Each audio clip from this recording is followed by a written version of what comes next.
Fala galera, beleza? Seguinte, nós estamos dando início a um projeto que nós chamaremos daqui para diante de Física Ativa, e a proposta é a gente trazer algumas contribuições para a sua melhor compreensão durante essa sua preparação para exames de seleção, né? Exames em larga escala, como o Enem, e para o próprio seu desenvolvimento dentro da escola. Não há nenhuma pretensão nossa em suprir a contribuição que o seu professor traz, né? Então a ideia aqui é a gente fazer um trabalho colaborativo e espero que a gente consiga o intento de trazer algumas reflexões para essa física, essa ciência que a gente tanto admira e gosta, né? Bom, então nós iniciaremos com alguns tópicos especiais de física moderna e nós elegemos esse tema, né, para inaugurar o nosso projeto, porque obrigatoriamente a gente vai ter que fazer uma breve contextualização histórica e inevitavelmente a gente passa por toda a física. Então vamos lá, um abração, tudo de bom. Então pessoal, nós iniciaremos nesse primeiro bloco com uma contextualização histórica do que nós estamos chamando de tópicos especiais de física moderna. Então, o plano da apresentação, ela contempla 3 momentos. O primeiro momento nós vamos fazer uma breve introdução mesmo, e depois nós vamos apresentar no momento 2 a mecânica newtoniana, o eletromagnetismo de Maxwell e a termodinâmica clássica. No terceiro momento nós vamos passar para uma outra apresentação. Bom, então, para a gente poder fazer essa contextualização histórica, né, de como é que se deu a transição da física clássica para a física moderna, que é o principal propósito da nossa discussão ou apresentação aqui, é necessário que a gente estabeleça algum corte ao longo do tempo, ao longo da história e filosofia da ciência. E para isso, nós vamos assumir a física, ou o estado de como a física estava no final do século XIX. Bom, o que nós tínhamos no final do século XIX? Vamos primeiro falar da mecânica newtoniana, que assume o espaço de Euclides, né, para descrever os fenômenos.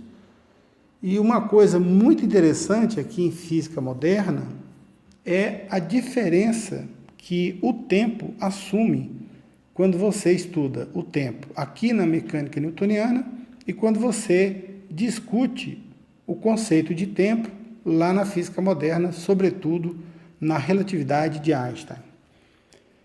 Então, como é que era o tempo lá na mecânica newtoniana? Primeiro, ele era absoluto, que significa dizer que ele não depende, né, de qualquer referencial, e mais do que isso, ele aparece como um parâmetro externo ao fenômeno, ele não participa do fenômeno. Na visão de Newton, como é que era o universo? Aí você pode ver uma imagem do lado direito da sua tela. Então ele era basicamente estático, sim, com certo movimento dos corpos celestes, de modo que cada cultura tinha seus mitos acerca do universo. Nessa mecânica de Newton, especificamente na dinâmica, né, que a gente estuda forças, as forças entre as partículas são descritas, e uma dessas que eu quero chamar a atenção é a força de interação gravitacional. E quando a gente fala da lei de Newton, da interação gravitacional, nós precisamos lembrar que essa interação é a interação de campo, que é sinônimo, né, de uma interação à distância. Outro fundamento, toda a mecânica newtoniana ela é descrita assentada no fato de que todos os referenciais inerciais são equivalentes. Vamos lembrar o que são referenciais inerciais? São aqueles referenciais desprovidos de aceleração em relação às estrelas fixas. De modo que eu não consigo, num experimento de mecânica clássica, fazer a distinção entre 2 referenciais inerciais. Nessa tela, se eu pudesse resumir a mecânica de Newton em 2 expressões matemáticas, essa tela ela nos traz de maneira assim bem compacta, né, sem entrar nas discussões, o que era o corpo teórico da mecânica de Newton. Então nós temos as leis de Newton, primeira, segunda e terceira, para o movimento. Aí nós colocamos na tela a segunda lei, que diz que a resultante de todas as forças externas que atuam num sistema de partículas é a taxa de variação da quantidade de movimento total do sistema, né? Isso, no curso de mecânica, nós poderemos ver com mais detalhe. E a lei de Newton da gravitação, ela estabelece ou permite a gente calcular a intensidade da força de interação entre duas massas distantes pelos seus centros de massa de uma distância r. A figura que aparece aí do lado direito, ela dá uma ideia de como é que a gente representaria essa força, né? A menos esse esqueminha aí, a força ela tem que estar atuando no centro de gravidade. Na figura não ficou isso, não ficou muito claro. Bom, então já falei brevemente da mecânica de Newton e agora a gente vai falar do eletromagnetismo de Maxwell. Toda velocidade, se a gente tomar a visão clássica, ela é, até então, relativa. De modo que a medida da velocidade de propagação de uma onda, ela leva em consideração o meio onde ela se propaga. No caso da luz, esse meio foi chamado de éter, ou éter luminífero, uma alusão clara à luz, né?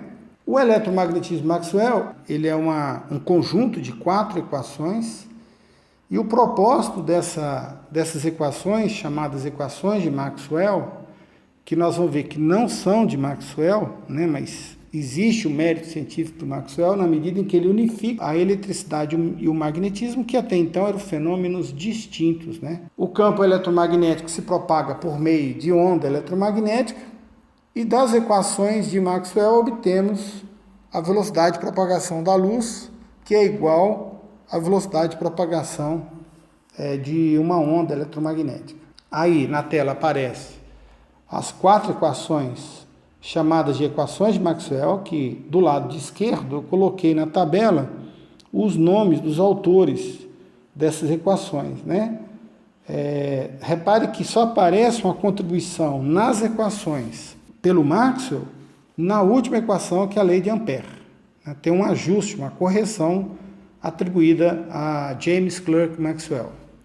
Nós não desejamos que você se atenha, né, às equações propriamente ditas. Vamos lá para o lado direito desse quadro e que você vai ter lá a lei de Gauss se desdobra na lei de Coulomb, que aparece no seu lado direito, na primeira linha, e a lei de Gauss para o magnetismo, ela implica a inexistência de monopolo magnético, que significa dizer que nós não encontramos na natureza, não isolamos um monopolo magnético, diferente do monopolo elétrico. Você consegue isolar uma carga elétrica, um elétron, um próton, você consegue isolar, mas um monopolo magnético, um polo sul, um polo norte, em separado, a segunda equação está predizendo que isso não é possível.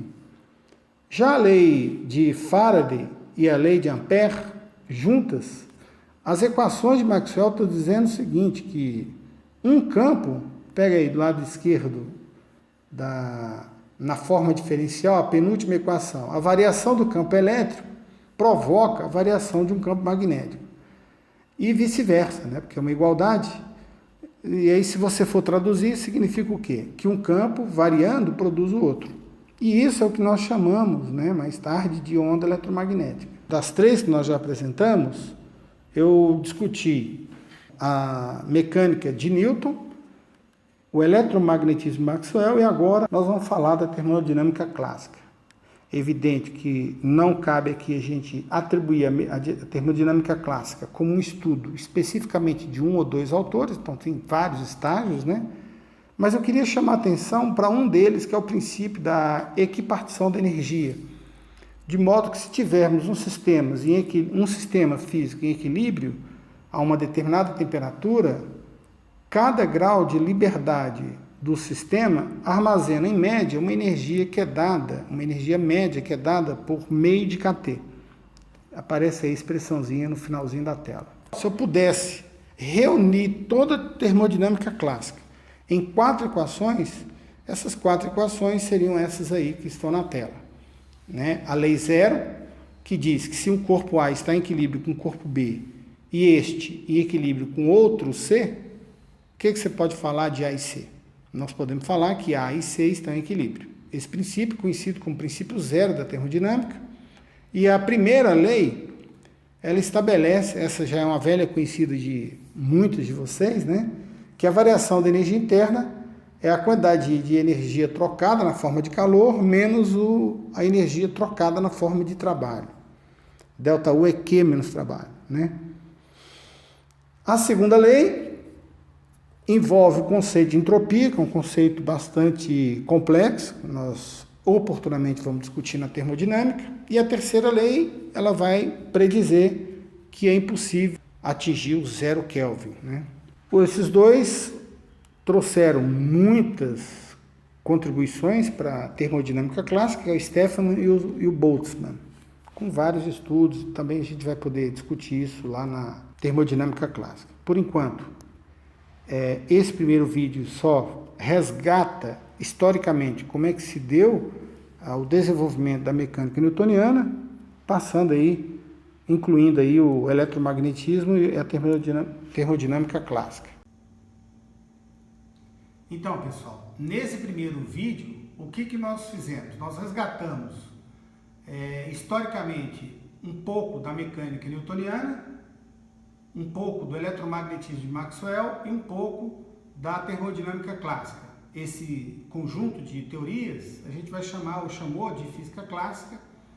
E aí no próximo vídeo nós vamos apresentar e discutir como é que se deu a transição para a física moderna, como é que surge nesse contexto a física moderna. Para isso nós vamos localizar, nós vamos identificar quais foram os problemas da natureza que foram aparecendo, mas que a mecânica clássica não dava conta por si só de elucidar e explicar satisfatoriamente. Por enquanto nós vamos dar por finalizado esse primeiro vídeo, e se você tiver interesse em continuar recebendo os novos vídeos, as atualizações que a gente for gerando a partir de agora, basta se inscrever no canal que você receberá essas informações. Muito obrigado por nos permitir conversar com você um pouco dessa física, dessa ciência que a gente tanto admira e gosta.